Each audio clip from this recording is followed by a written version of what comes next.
আমরা দুনিয়াতে বিনা কাপড় চোপড়ে আসছিলাম জন্মের সময়, আবার মৃত্যুর পরেও আমরা বিনা কাপড় চোপড়ে কবরে যাব। একটা সময় আমাদের কাফনের কাপড়টাও পচে যাবে।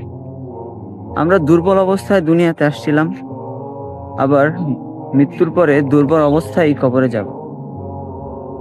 আমরা টাকা পয়সা অর্থ সম্পদ ছাড়া দুনিয়াতে আসছিলাম, আবার টাকা পয়সা অর্থ সম্পদ ছাড়াই আমরা আবার কবরে যাব।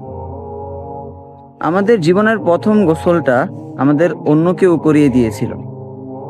আবার যখন আমরা ইন্তেকাল করব, জীবনের শেষ গোসলটাও আমাদের অন্য কেউ করিয়ে দিবে। তাহলে আমাদের কেন এত হিংসা, এত অহংকার, কেন এত শক্তির বাহাদুরি, কেন এত দ্বন্দ্ব, কেন এত অভিযোগ? দুনিয়াটা খুব সীমিত সময়ের।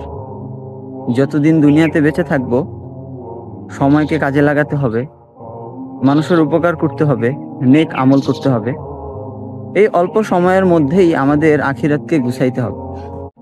তাই আমাদের জীবন ব্যবস্থায় এরকম কিছু করা দরকার যেন আমরা দুনিয়ায় থাকতে আল্লাহ তাআলাকে রাজি করতে পারি। আল্লাহ তাআলা আমাদেরকে সেই তৌফিক দান করুক। আমিন।